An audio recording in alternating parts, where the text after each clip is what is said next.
வானொலியில் நீங்கள் கேட்டு மகிழ்ந்த தென்கட்சி கோ. சுவாமிநாதன் அவர்களின் இன்று ஒரு தகவல் கதை தொகுப்பினை கேட்கலாம்.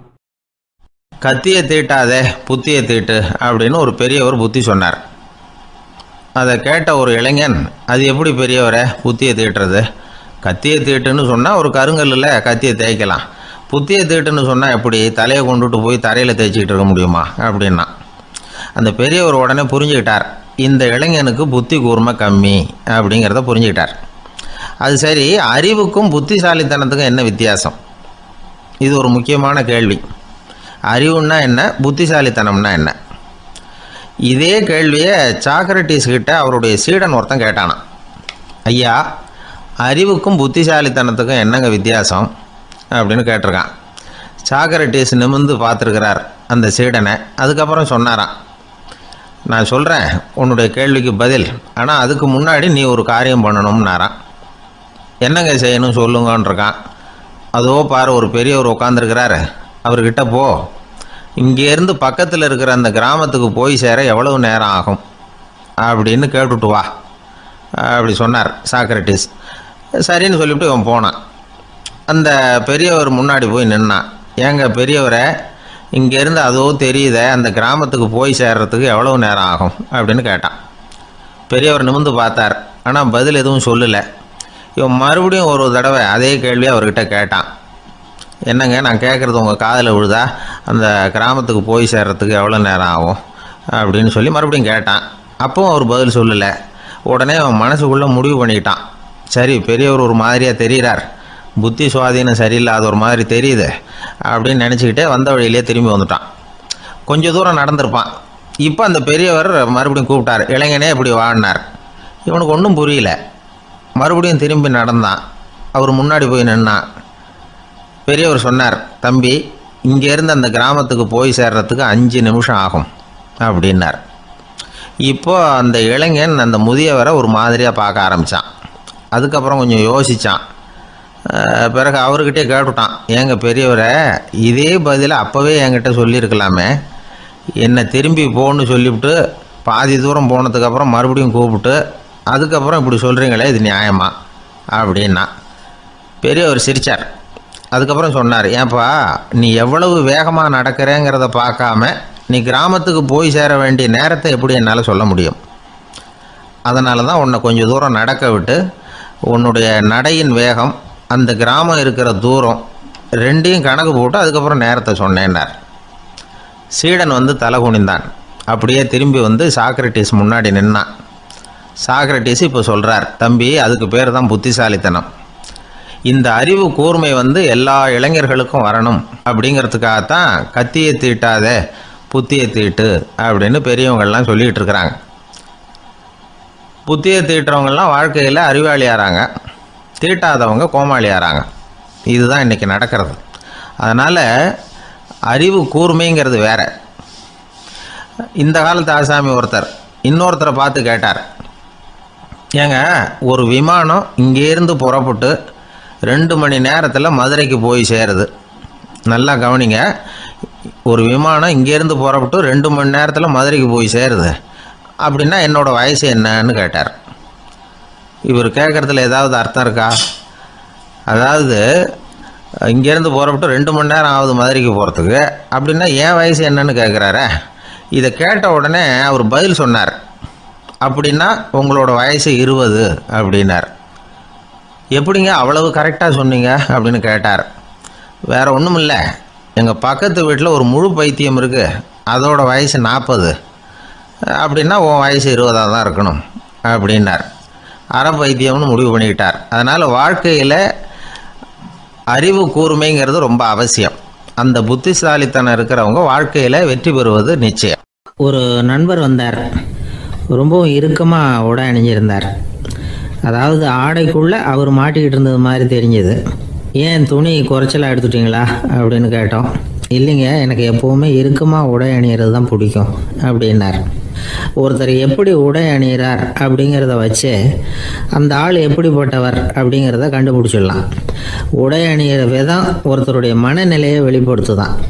இப்போ இறுக்கமான உடை அணிகிறவங்க பொதுவாக மன நிம்மதி இல்லாதவங்களாக இருப்பாங்களாம், கோபக்காரங்களாக இருப்பாங்களாம்.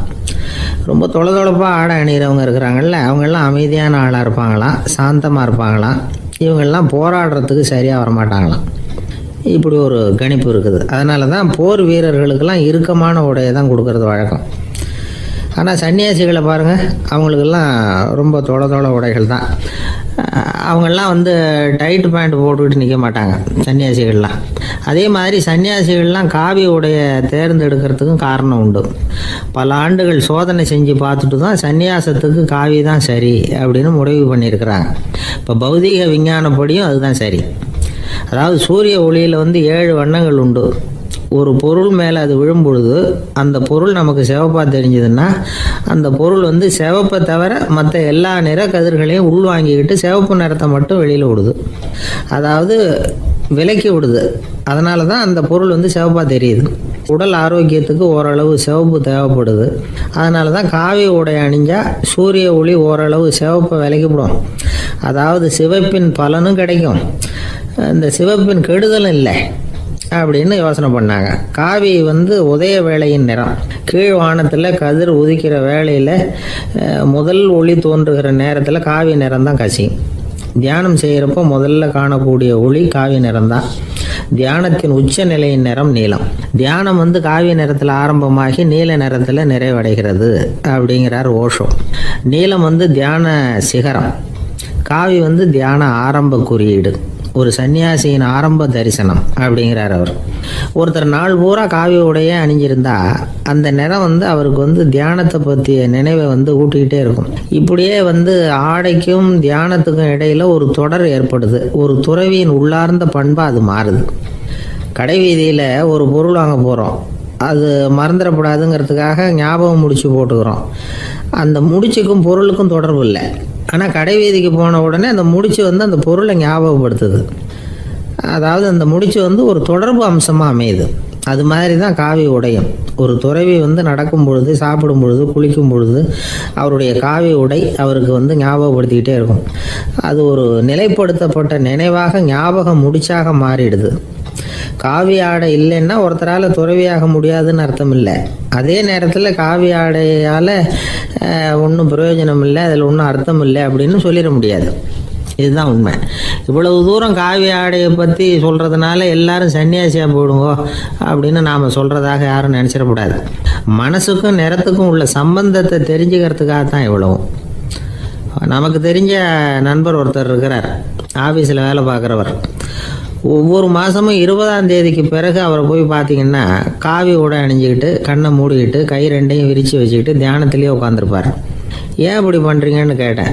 அதாவது 20ஆம் தேதிக்கு பிறகு என் கையில் ஒரு பைசா கூட கிடையாது, ஒரு சன்னியாசி லெவலில் இருக்கிறேன், என்கிட்ட எதுவும் செலவுக்கு கேட்காத அப்படின்னு என் மனைவிக்கு நாசூக்காக உணர்த்துறதுக்காக அப்படி உட்காந்துருப்பேன் அப்படின்னு விளக்கம் கொடுக்குறார் அவர். ஒருத்தர் மனசில் நிம்மதி இல்லாமல் உட்காந்துருந்தார். என்ன சார் விஷயம் அப்படின்னு விசாரித்தேன். அகலக்கால் வச்சுட்டேன், அதுதான் அவதிப்படுறேன்னார். விவரமாக சொல்லுங்கன்னு. வீடு கட்டணும்னு ஆரம்பித்தேன், வேலை பாதியிலே நிற்கிது, கையில் பணம் இல்லை அப்படின்னார். இது மாதிரி ஆசாமிகள் பல பேரை நீங்கள் பார்த்துருக்கலாம். இவங்கெல்லாம் சுலபமாக மன அழுத்தத்துக்கு ஆளாயிடுறாங்க. மன உளைச்சல், அதாவது ஸ்ட்ரெஸ் அப்படின்னு சொல்கிறோமே, அதுக்கு அடிப்படையான சில காரணங்கள் உண்டு. அதாவது மிகையாக திட்டமிடுதல் அப்படிங்கிறதும் ஒரு முக்கியமான காரணம். நடைமுறை சாத்தியம் என்னங்கிறத மனசில் வச்சுக்கிட்டு எந்த திட்டத்தையும் தீட்டணும், அப்போ தான் அது சரியாக வரும். ரெண்டாவது காரணம் என்ன தெரியுமா? ஒரே நேரத்தில் பல்வேறு செயல்களில் ஈடுபடுறது. தொலைபேசியில் பேசிக்கிட்டே கையில் இருக்கிற கடிதத்தை படிச்சுக்கிட்டே எதிரில் உட்காந்துக்கிட்டு இருக்கிறவருக்கும் அப்பப்போ பதில் சொல்லிக்கிட்டு மனசில் பல்வேறு சிந்தனைகளை அப்படியே ஓட விட்டுக்கிட்டு இருக்கிறது, இதுவும் மன அழுத்தத்தை உண்டாக்குது. மூணாவது காரணம், எதிலேயும் வெற்றி மட்டும் எதிர்பார்க்குற ஒருதலை பட்சமான ஆர்வம். நாம் தொட்டதெல்லாம் வெற்றியாகவே முடியணும் அப்படின்னு எதிர்பார்க்குறவங்க ஏதாவது ஒன்றில் தோல்வியை கண்டால் தோண்டு போயிடுறாங்க. எப்படியும் முடியலாம்ங்கிற எண்ணம் ஏற்கனவே நமக்குள்ளே இருந்துட்டுதுன்னா அந்த அவஸ்தை வராது. அதனால் அதுவும் நம்ம வளர்த்து கொள்ள வேண்டிய ஒரு குணம். மன உளைச்சல் ஏற்படுறதுக்கு இன்னொரு காரணம், எதையும் வேகமாக செஞ்சுடணும் அப்படிங்கிற துடிப்பு. அந்த துடிப்பே மனசை அழுத்த ஆரம்பிச்சிடும். எந்த ஒரு காரியத்திலையும் தாமதமோ இடையூறோ ஏற்பட்டால் அதை பொறுத்துக்கிற மனப்போக்கம் வேணும். அது இல்லாதவங்க அழுத்தத்துக்கு ஆளாயிடுறாங்க. சில பேர் வேலைன்னு எந்த நேரம் பார்த்தாலும் வேலையே கதின்னு கிடப்பாங்க. பொழுதுபோக்குக்கோ உடற்பயிற்சிக்கோ குடும்பத்தில் உள்ளவங்க அல்லது நண்பர்கள் கூட கலந்துரையாடவோ கொஞ்சம் கூட நேரம் ஒதுக்க மாட்டாங்க. இந்த சுபாவம் மன அழுத்தத்தை உண்டு பண்ணும். இதையெல்லாம் புரிஞ்சுக்கிட்டு அதிலிருந்து விடுபடுறது எப்படின்னு யோசிக்கணும். வல்லுநர்கள் இது தொடர்பாக சில யோசனைகளை சொல்லி வச்சிருக்கிறாங்க. அது என்னன்னா, வாழ்க்கைங்கிறது பிரச்சனைகளால் பின்னப்பட்ட ஒன்று. அது எப்போவுமே முடிவடையாத ஒரு தொடர்கதை அப்படிங்கிறத முதல்ல நாம் புரிஞ்சுக்கணும். ஒரே நேரத்தில் ஒரு காரியத்தில் மட்டுமே நாம் கவனம் செலுத்தணும். அடுத்தவங்க காரியத்தில் தலையிடக்கூடாது. எதையும் பேச ஆரம்பிக்கிறதுக்கு முன்னாடி நம்மை நாமே கேட்டுக்க வேண்டிய கேள்வி 2. 1, நான் சொல்ல போகிறது ரொம்ப முக்கியமானதா? 2வது, நான் சொல்கிறத அவங்க கேட்கறதுக்கு ஆசைப்படுறாங்களா? நான் பேசுகிறதுக்கு அது சரியான நேரம் தானா? இதை யோசித்து பார்த்ததுக்கப்புறம் எதையும் பேச ஆரம்பிக்கணும். முடிஞ்ச அளவுக்கு வளைந்து போகிற சுபாவத்தை வளர்த்துக்கணும். நம்ம நேரம் விலை மதிப்பு இல்லாதது. அதை வீணாக்கக்கூடாது. சிரிக்க தெரியலனாலும் பரவாயில்ல, முகத்தில் கொஞ்சம் புன்முறுவலாவது காட்டணும். இதெல்லாம் ரொம்ப முக்கியம். அடுத்தவங்க ஏதாவது செஞ்சால் உடனே நன்றி சொல்ல மறக்கக்கூடாது. தினமும் கொஞ்சம் நேரத்தை தனிமையில் செலவு பண்ணணும். மன உளைச்சலிருந்து விடுபடுறதுக்கு 3 முக்கிய வழிகள் சொல்கிறாங்க. அதை சுருக்கமாக ரெட் அப்படின்னு சொல்கிறாங்க. RED ஆங்கில எழுத்தில். அந்த முதல் எழுத்து R, அது என்னென்னா ரிலாக்ஸேஷன், அதாவது இடை ஓய்வு. 2வது E எக்ஸர்சைஸ், உடற்பயிற்சி. 3வது டயட், திட்டமிட்ட உணவு முறை. அதனால் தியானம், மூச்சு பயிற்சி இதெல்லாம் இந்த இடை ஓய்வுக்கு வழிகள். எந்த வேலையையும் தொடர்ந்து செய்யக்கூடாது. எல்லார்கிட்டையும் கலகலப்பாக பழகணும். மாதத்துக்கு ஒரு நாளாவது குடும்பத்தோடு வெளியில் போயிட்டு வரணும். சுலபமான உடற்பயிற்சிகளை செய்யலாம். உடற்பயிற்சிங்கிறது நமக்காக நாம் செய்கிற ஒரு நீண்டகால முதலீடு அப்படின்னு சொல்லுவாங்க. அதாவது லாங் டேர்ம் இன்வெஸ்ட்மெண்ட்டாக. அளவோடு சாப்பிட்ணும், மெதுவாக சாப்பிட்ணும். இதெல்லாம் கொஞ்சம் மனசில் வச்சுக்கிட்டு நடந்துக்கிட்டால் மகிழ்ச்சியாக வாழலாம். சில பேர் சாப்பாட்டு விஷயத்தில் ரொம்ப அக்கறை எடுத்துக்கிறது உண்டு. ஒரு குண்டு ஆசாமி சாப்பிட உக்காந்தார். முதல்ல ஒரு மாத்திரை சாப்பிட்டார். எதுக்குன்னு கேட்டோம். பசி எடுக்கிறதுக்குன்னார். சாப்பிட்டு முடித்தார். பிறகு மறுபடியும் ஒரு மாத்திரை சாப்பிட்டார். இது எதுக்குன்னு கேட்டோம். சாப்பிட்டது ஜீரணமாகறதுக்கு அப்படின்னார். நாட்டில் நல்லவங்க ஒருத்தர் 2 பேர் இருக்கிறதுனால தாங்க மழையே பெய்யுது அப்படின்னு சொல்கிறது உண்டு. நல்லார் ஒருவர் உளரேல் அவர் பொருட்டு எல்லாருக்கும் பெய்யும் மழை. சில சமயம் ரொம்ப பேர் திடீர்னு நல்லவங்களா ஆகிடுவாங்க போல இருக்கு. அதனால தான் விடாமல் பேய் மழையாக கொட்டி தீர்த்துடுது. எல்லாரும் நல்லவங்களாகிட்டா உலகமே தாங்காது போல இருக்க. அப்பப்போ ஒருத்தர் 2 பேர் நல்லவங்களாகணும். அப்போ தான் சீராக மழை பெய்யும். மாதத்துக்கு 3 பேர் நல்லவங்களானா மாதம் மும்மாரி பொழியும். இதெல்லாம் வேடிக்கை பேச்சு. இப்போ இதெல்லாம் ஒரு பக்கம் இருக்கட்டும். இப்போ விஷயத்துக்கு வருவோம். ஒரு கும்பலில் நல்லவன் யார் அப்படிங்கிறத எப்படி கண்டுபிடிக்கிறது? இதுக்கு ஒரு வேடிக்கை கதை உண்டு. என்னுடைய நண்பர் ஒருத்தருக்கு அவங்க பாட்டியம்மா சொன்ன கதையும் அது. அது என்ன கதைன்னா, ஒரு ஊரில் ஒரு சமயம் பலமான மழை பெய்ய ஆரம்பிச்சுட்டு தான். இடி மின்னல் ரொம்ப கடுமையாக இருந்திருக்குது. ஆரம்பித்த மழை வர வர கடுமையாக ஆகிட்டு இருக்குதே தவிர நிற்கிற பாடாக தெரியல. ஊர் ஜனங்கள்லாம் பார்த்தாங்க. இதுக்கு மேலேயும் வீட்டு உள்ள இருந்தால் ஆபத்துங்கிறத புரிஞ்சுக்கிட்டாங்க. ஏன்னா வீடெல்லாம் இடிஞ்சு விழுந்துருமோங்கிற பயம். உடனே எல்லாரும் புறப்பட்டு ஊருக்கு பொதுவாக இருந்த ஒரு மண்டபத்தில் போய் தங்கிக்கிட்டாங்க. மின்னல் கடுமையாக இருந்தது. இடி எந்த நேரத்துலையும் விழலாம்ங்கிற நிலைமை. எப்போ விழலாம்னு பார்த்துக்கிட்டு இருக்குது. அந்த மண்டபத்தில் இருந்த ஜனங்கள் மனசுக்குள்ள ஒரு பயம். நம்ம கூட்டத்தில் யாராவது ஒரு கெட்டவன் பாவம் பண்ணவன் இருந்தால் கூட இடி இந்த மண்டபத்தில் விழுந்துரும். அது எல்லாருக்கும் ஆபத்து அப்படின்னு நினச்சாங்க. சரி, இதுக்கு என்ன பண்ணலாம் அப்படின்னு யோசனை பண்ணாங்க. அந்த கூட்டத்தில் ஒரு பெரியவர் இருந்தார். அவர் ஒரு யோசனை சொன்னார். இதை பாருங்க, அதுக்கு ஒரு வழி இருக்குது. அதோ எதிர்த்தாப்பில் கொஞ்சம் தூரத்தில் ஒரு உயரமாக மரம் ஒன்று இருக்குது பாருங்க. பொதுவாக இடி சுலபமாக விழறது அது மாதிரி உயரமான மரத்தில் தான். நம்ம கூட்டத்தில் இருக்கிறவங்க எல்லாரும் ஒவ்வொருத்தராக போய் அந்த மரத்தை தொட்டு விட்டு திரும்பி வந்துடணும். நம்மள பாவம் பண்ணவன் யாரோ அவன் அந்த மரத்தை தொடுற சமயத்தில் இடி விழுந்துடும். அவன் மட்டும் போயிடுவான். மண்டபத்தில் இருக்கிற நாமெல்லாம் பொழைச்சிக்கலாம் அப்படின்னு ஐடியா கொடுத்தார் அந்த பெரியவர். இது நல்ல யோசனையாக பட்டது. எல்லாரும் ஒத்துக்கிட்டாங்க. ஒவ்வொருத்தராக போய் அந்த மரத்தை தொட்டு விட்டு திரும்பி வந்தாங்க. இடி எதுவும் விழலை. இன்னமும் பாவம் பண்ண ஆசாமி அதை போய் தொடலை போல இருக்கு அப்படின்னு நினச்சிக்கிட்டாங்க. ஒவ்வொருத்தராக போகிறாங்க. எல்லாரும் போய் தொட்டு விட்டு வந்தாச்சு. இன்னும் ஒரே ஒரு ஆசாமி தான் பாக்கி. கடைசியாக இருந்த அந்த ஆள் பயந்துட்டான். இது வரைக்கும் இடி விழலைன்னா இப்போ என்ன அர்த்தம்? இப்போ நாம தான் பாக்கி, நாம தான் தப்பு பண்ண ஆள் போல இருக்கு அப்படின்னு நினச்சிட்டான். அதனால் துணிச்சலாக போய் தொடுறதுக்கு பயந்தான், தயங்கிக்கிட்டே இருந்தான். இருந்தாலும் மற்றவங்கள்லாம் சும்மா இருப்பாங்களா? கட்டாயப்படுத்தி கழுத்தை பிடிச்சி தள்ளாத குறையா அவனை தள்ளி விட்டாங்க, போய் தொட்டுட்டு வாடான்னு. அவன் நடுங்கிக்கிட்டே போய் அந்த மரத்தை தொட்டான். அதே வினாடி ஒரு பயங்கரமான மின்னல் இடி விழுந்துட்டுது. எங்கே விழுந்தது தெரியுமா? அந்த ஆள் மேலே இல்லை, மண்டபத்தில் விழுந்தது. மண்டபத்தில் இருந்தவங்க பூரா காலி. அந்த ஒரு ஆள் மட்டும் புழைச்சிக்கிட்டான். இந்த ஒரு ஆளை காப்பாற்றுறதுக்காக தான் இடி வந்து மண்டபத்தில் விழாமல் இருந்திருக்குது. இதுதான் கதை. அதனால் நல்லவங்க எப்படியும் தப்பிச்சுக்குவாங்க அப்படிங்கிறது ஒரு நீதி. ஒருத்தன் அப்படி தான் தெருவில் நடந்து போய்கிட்டு இருந்தான், ரொம்ப நல்லவன். எதிரில் ஒருத்தன் சைக்கிளில் வந்துக்கிட்டு இருந்தான். அதில் மோதி இவன் கீழே விழுந்துட்டான். சைக்கிள்காரன் உடனே இறங்கி இவனை தூக்கி விட்டான். இவன் எழுந்திரிச்சு அவனை முறைச்சி பார்த்தான். அப்படி பார்க்காதீங்க சார், நீங்கள் ரொம்ப புண்ணியம் பண்ணியிருக்கீங்க, அதுதான் இப்போ வந்து சைக்கிளில் மோதிக்கிட்டீங்க அப்படின்றான். என்ன அப்படி சொல்கிறேன் நான்? இவன் 10 நிமிஷத்துக்கு முன்னாடி நான் லாரி ஓட்டிகிட்டு வந்தேன், அப்போ நீங்கள் எதிரில் வந்திருந்தீங்கன்னா என்ன ஆயிருக்கும் அப்படின்னானா அவன். ஒரு நீதிமன்றம், அங்கே ஒரு கொலை வழக்கு சம்பந்தமாக விசாரணை நடந்துக்கிட்டு இருக்குது. அந்த வழக்கறிஞர் ரொம்ப தீவிரமாக வாதாடிக்கிட்டு இருக்கிறார். தன்னுடைய கட்சிக்காரர் நிரபராதிங்கிறது அவருக்கு நல்லா தெரியும். அதனால தான் அவர் சார்பாக வாதாடுறதுக்கே ஒத்துக்கிட்டார். அப்படி அவர் மும்முரமாக வாதாடிக்கிட்டு இருக்கிற சமயத்தில் அவசரமாக தந்தி ஒன்று வந்து சேர்ந்தது. அதை வாங்கி படித்து பார்த்தார். அதுக்கப்புறம் அதை மடித்து தன்னுடைய கோட்டு பையில் வச்சுக்கிட்டு தொடர்ந்து வாதாட ஆரம்பிச்சிட்டார். பேசி முடித்தார். அதுக்கப்புறம் அங்கே கோர்ட்டில் இருந்த சக வக்கீல்கள் அவர்கிட்ட வந்தாங்க. தந்தி ஒன்று வந்ததே, என்ன விஷயம் அப்படின்னு விசாரிச்சாங்களாம். அப்போ அவர் சொல்லியிருக்கிறார், ஊரில் சிகிச்சைக்காக போயிருந்த என்னுடைய மனைவி இறந்து போனதாக தந்தி வந்திருக்குது அப்படின்னாராம். மற்ற வக்கீல்களுக்கு அதிர்ச்சி. என்னங்க இது, மனைவி இறந்ததை விட கேஸு முக்கியமாக உங்களுக்கு அப்படின்னு கேட்டிருக்கிறாங்க. இறந்து போன என் மனைவி மறுபடியும் திரும்பி வர போகிறதில்ல, ஆனால் என்னுடைய கட்சிக்காரர் ஒரு கொலை வழக்கில் மாட்டிக்கிட்டார், அவரும் நிரபராதி, அவர் உசுரை நான் காப்பாற்ற வேணாமா, இதுதான் என்னுடைய கடமை அப்படின்னாராம். இப்படி இவர் சொன்னதும் எல்லாரும் அப்படியே திகைச்சு போய் நின்றுட்டாங்களாம். சரி, கடமைக்கு முக்கியத்துவம் கொடுத்த அந்த வழக்கறிஞர் யார் தெரியுமா?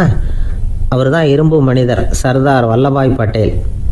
குஜராத் மாநிலத்தில் 1875 அக்டோபர் 31 அன்றைக்கு ஜாவேரி பாய் அப்படிங்கிறவருக்கு 4வது பிள்ளையா அவர் பிறந்தாராம். இந்த ஜாவேரி பாய் யார் தெரியுமா? ஜான்சி ராணி லட்சுமி பாய் போர் படையில் ஒரு வீரராக பணிபுரிஞ்சவர். இளம் வயசில் வல்லபாய் பட்டேல் வந்து ரொம்ப சிரமப்பட்டு படிச்சிருக்கார். விடாமுயற்சி வெற்றியை கொடுத்தது. கல்லூரியிலையும் காலடி வச்சார். அதுக்கப்புறம் வக்கீல் பட்டத்தையும் வாங்கினார்.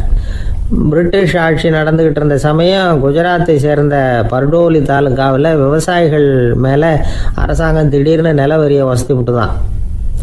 ஏழை விவசாயிகள் ரொம்ப கஷ்டப்பட்டுருக்காங்க. அரசாங்கம் வரி செலுத்தாத விவசாயிகளின் நிலங்களையெல்லாம் ஜப்தி செஞ்சுதான். அரசாங்கத்தை எதிர்க்கிறவங்களையெல்லாம் கைது பண்ணி சிறையில் அடைச்சுட்டாங்களாம். சில பேர் வீடு வாசல் ஆடு மாட்டையெல்லாம் விற்று கூட வரி கட்ட வேண்டிய நிலைமைக்கு ஆளாயிட்டாங்க. வழக்கறிஞர் வல்லபாய் பட்டேல் வந்து நில வரியை உடனே ரத்து பண்ணணும் அப்படின்னு பம்பாய் கவர்னருக்கு ஒரு கடிதம் எழுதினார். எந்த பலனும் இல்லை. உடனே எல்லா விவசாயிகளையும் அணி திரட்டினார். அதுக்கு தானே தலைமை தாங்கினார். சத்தியாகிரகம் நடத்தினார். அந்த பகுதியில் எந்த வேலையும் நடக்கலை. வேறு வழி இல்லை. ஆட்சியாளர்கள் உடனே வரியை ரத்து பண்ணாங்க. சிறையில் இருந்தவங்களெல்லாம் வெளில விட்டாங்க. 1928 ஆகஸ்ட் 6 சர்க்காருக்கும் விவசாயிகளுக்கும் இடையில் ஒரு உடன்பாடு ஏற்பட்டது. அதுக்கப்புறம் தான் நிலைமை சரியாக போச்சான். வல்லபாய் பட்டேலின் பொது சேவையை பாராட்டின பொதுமக்கள் அவருக்கு சர்தார் அப்படிங்கிற பட்டத்தை கொடுத்தாங்களாம். சர்தார்னா தலைவர் அல்லது தளபதின்னு அர்த்தம்.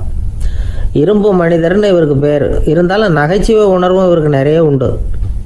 ஒரு தடவை ஒரு பத்திரிகை நிருபர் வந்திருக்கார். சர்தார் பட்டேல்கிட்ட அவருக்கு பிடிச்ச பண்பாடு கலாச்சாரம் எது அப்படின்னு கேட்கணும்னு ஆசை. அதனால் அவரை பார்த்து கேட்டாராம், ஏங்க உங்களுக்கு பிடிச்ச கல்ச்சர் எது அப்படின்னு கேட்டிருக்கார். இதுக்கு சர்தார் பட்டேல் சொன்ன பதில் என்ன தெரியுமா? எனக்கு பிடிச்ச கல்ச்சர் அக்ரிகல்ச்சர் அப்படின்னாராம். ஒரே ஒரு ஊரில் ஒரு அம்மா இருந்தாங்க. அந்த அம்மாவுக்கு ஒரே ஒரு பிள்ளையாண்டான். அவனுக்கு ரொம்ப அக்கறையோடு கல்யாணம் பண்ணி வச்சாங்க. கல்யாணம் முடிஞ்சதும் மருமக பொண்ணு வீட்டுக்கு வந்து சேர்ந்தது. அப்பாடா, என் கடமை முடிஞ்சது, இனிமேல் அக்கடான்னு எங்கேயாவது ஒரு மூலையில் படுத்து கிடக்கலாம் அப்படின்னு நினச்சாங்க அந்த அம்மா. ஆனால் நினைக்கிறபடி எங்கே நடக்குது? அதுக்கப்புறம் தான் பிரச்சனையே ஆரம்பமாச்சு. மருமகள் குணம் சரியில்லை, ஒரு மாதிரி. அந்த பொண்ணு வீட்டுக்கு வந்ததுமே முதல் வேலையாக மாமியாரை பார்த்து, அதுதான் நான் வந்துட்டேன்ல, இனிமேல் உங்களுக்கு என்ன வேலைங்க, புறப்பட வேண்டியது தானே, காசி ராமேஸ்வரம்னு எங்கேயாவது போங்கோ அப்படின்னுட்டு தான். மாமியாரை பார்த்தாங்க, கொஞ்சம் யோசனை பண்ணாங்க. இந்த பாருமா, நீ இப்படி சொல்கிறதுக்கு முன்னாடியே வீட்டை விட்டு புறப்படணுங்கிற முடிவுக்கு நான் வந்துட்டேன். வீட்டை மட்டும் இல்லை, இந்த உலகத்தை விட்டே கூட போகிறதுக்கு தயாராக இருக்கிறேன். ஆனால் ஒரே ஒரு விஷயத்துக்காக என் உயிரை கையில் பிடிச்சிக்கிட்டு இருக்கிறேன் அப்படின்னாங்களாம். என்ன விஷயம்னு கேட்டது இந்த மருமக பொண்ணு. வேறு ஒன்றும் இல்லை, என் பிள்ளைக்கு கல்யாணம் பண்ணி வச்சுட்டேன். ஒரு பேர புள்ள பிறந்து அதை என் கண்ணால் பார்த்துட்டேன்னா நான் எங்கே வேணும்னாலும் போகிறதுக்கு தயாராக இருக்கிறேன் அப்படின்னாங்களாம் அந்த மாமியார். மாமியார் இப்படி சொல்கிறதுலேயும் நியாயம் இருக்கிறதாக பட்டுது அந்த பொண்ணுக்கு. சரி, அப்படியே இருந்து பார்த்துட்டு போகலாம் அப்படின்னு அனுமதி கொடுத்தது. கொஞ்ச காலத்தில் ஒரு பேரன் பிறந்தான். அந்த அம்மாவும் பேரனை கண்ணால் பார்த்துட்டாங்க. சரி, பேரனை பார்த்தாச்சுல்ல, இனிமேல் புறப்பட வேண்டியது தானே அப்படின்னது மருமக பொண்ணு. மாமியார் பார்த்தாங்க, நீ சொல்கிறது சரிதாம்மா, அதில் ஒன்றும் தப்பு இல்லை. என்னோடய பேரன் உங்களை அம்மா அப்பான்னு கூப்பிடுறத என் காது குளிர கேட்டுட்டு போயிடுறேனே அப்படின்னாங்களாம். சரி, அந்த ஆசையை நிறைவேறட்டும் அப்படின்னு காத்துக்கிட்டு இருந்தாங்க. பேரன் வளர்ந்தான், நடந்தான், பள்ளிக்கூடம் போனால் பெரியவனானான். மருமக பொண்ணு மறுபடியும் மாமியாரை விரட்ட ஆரம்பிச்சுட்டுது, இன்னும் புறப்புள்ளையான்னு. இதை பாருமா, இது வரைக்கும் இருந்துட்டேன். பேரனோட கல்யாணத்தையும் கண்ணால் பார்த்தா தான் இந்த கட்டை வேகும் போல் இருக்குது அப்படின்னு சொல்லி ஒரு மாதிரியாக பேச ஆரம்பித்தாங்க. இதுவும் நியாயமான ஆசையாக தான் படுது அப்படின்னு அது யோசிச்சிருக்கு அந்த பொண்ணு. சரின்னு அதுக்கும் ஒத்துக்கிட்டது. உடனே பேரனுடைய கல்யாணமும் முடிஞ்சது ஒரு வழியாக. இனிமேல் ஒரு நொடி கூட இங்கே இருக்கக்கூடாது, புறப்படுங்க அப்படின்னு மாமியாரை விரட்டிச்சான் அந்த பொண்ணு. இப்போ அந்த மாமியார் தன்னோட மருமகளை பார்த்து சொல்கிறாங்க, இதோ கிளம்பிட்டேம்மா, என் மூட்டை முடிச்செல்லாம் கட்டிக்கிட்டேன், புறப்பட்டுவிட்டேன். அப்படியே நீயும் உன் துணிமணிகளை மூட்டை கட்டிக்கிட்டு கிளம்பிடும், என்னோட சேர்ந்து 2 பேருமா சேர்ந்து போயிடலாம் அப்படின்னாங்களாம். அந்த பொண்ணு முழிக்குது. முழிக்காதே, உனக்கும் ஒரு மருமக வந்துட்டா, இனிமேல் நீயும் ஒரு மாமியார் தானே, உனக்கும் இனிமேல் இங்கே வேலை இல்லை, புறப்படு அப்படின்னாங்களாம். அப்போ தான் அந்த பொண்ணு சிந்திக்க ஆரம்பிச்சு தான், தன்னோட தவறு புரிஞ்சுதான். இந்த தகவலை கேட்டுக்கிட்டு இருக்கிற மருமகள்லாம் இதை பற்றி கொஞ்சம் யோசித்து பார்க்கணுங்கிறதுக்காகத்தான் இதை சொல்கிறோம் மாமியார்கள் சார்பாக. கொஞ்ச நாளைக்கு முன்னாடி ஒரு பொண்ணை பார்த்து பேசுகிற சந்தர்ப்பம் கிடைச்சிது ஒரு கல்யாண வீட்டில். அந்த பொண்ணு சொல்லிச்சு, சார் எனக்கு கல்யாணம் ஆகி 15 வருஷம் ஆகுது, நான் மாமியார்கிட்ட சண்டை போட்டதே இல்லை அப்படின்னு ரொம்ப அடக்கமாக சொல்லிச்சு. அது எப்படிம்மா சாத்தியமாச்சுன்னு கேட்டோம். எனக்கு கல்யாணம் ஆகி 15 வருஷம்தான் ஆச்சு, ஆனால் என் மாமியார் செத்து போய் 20 வருஷத்துக்கு மேலே ஆயிட்டுது அப்படின்னுது. ஒரு ஊரில் ஒரு கோயில் இருந்தது, ரொம்ப பழைய கோயில். உள்ளே போகிறதுக்கே பயமாக இருக்கும், எந்த நேரத்தில் இடிஞ்சு விழுந்துருமோ அப்படிங்கிற பயம்.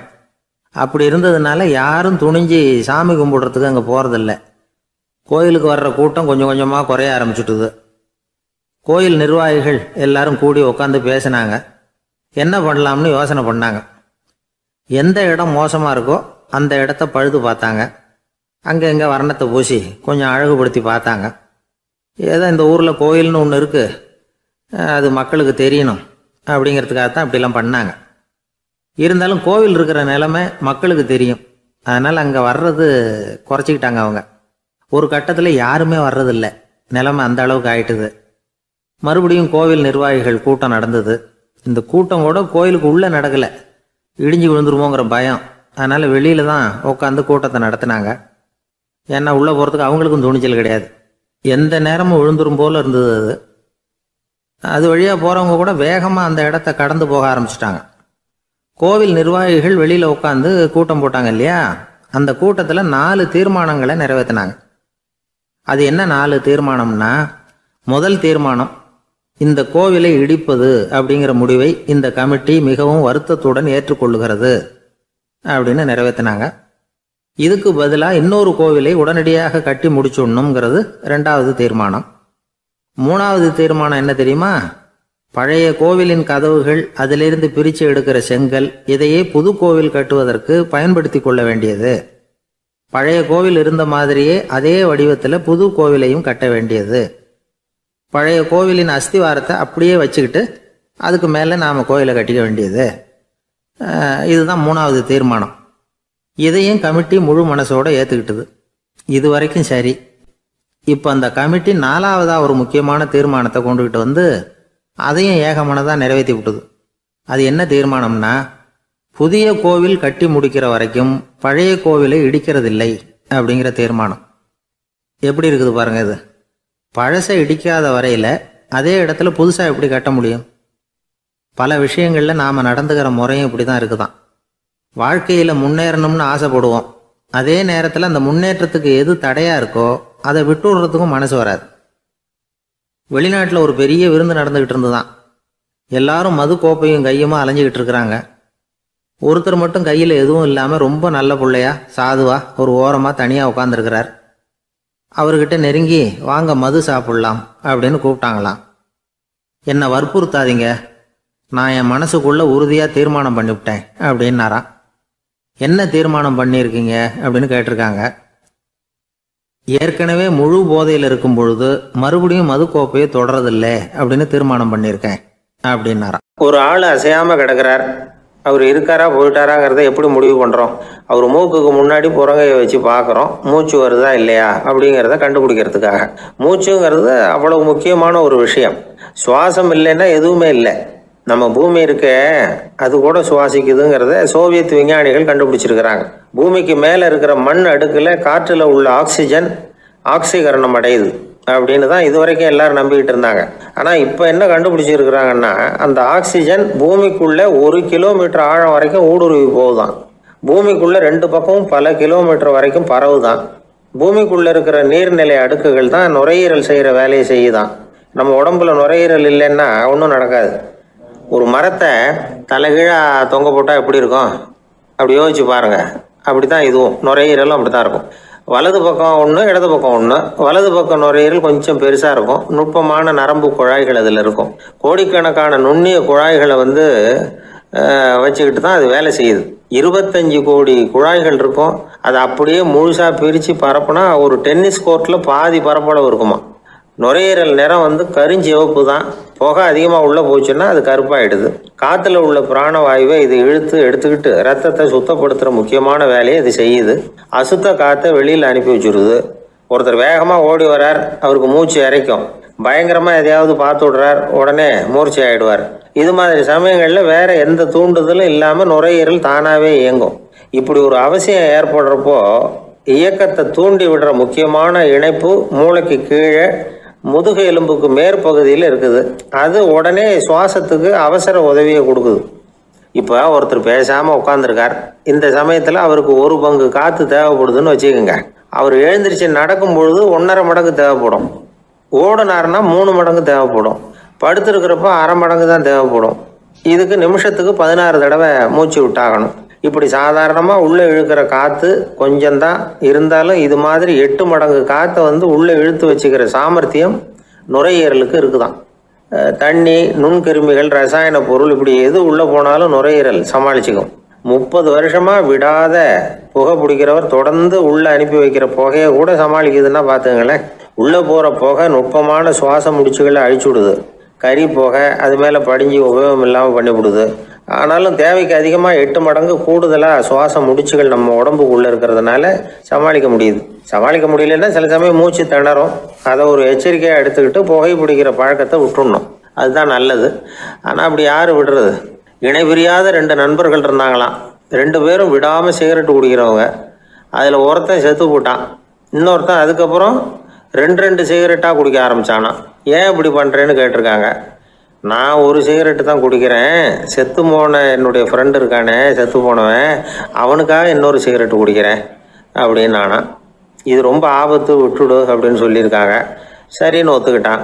ஆனால் அதுக்கப்புறமும் 1 சிகரெட் வீதமாக குடிச்சிக்கிட்டே இருந்தான். சிகரெட்டு பழக்கத்தை நீ இன்னும் விடலையான்னு கேட்டாங்களாம்.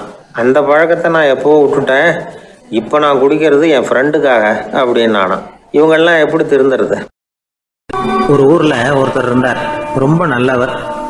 யாருக்காவது ஏதாவது கொடுத்துக்கிட்டே இருப்பார். கொடையாளி. தினமும் யாராவது ஒருத்தருக்கு ஏதாவது கொடுக்கலன்னா அவருக்கு தூக்கம் வராது. அப்படி ஒரு பழக்கம்.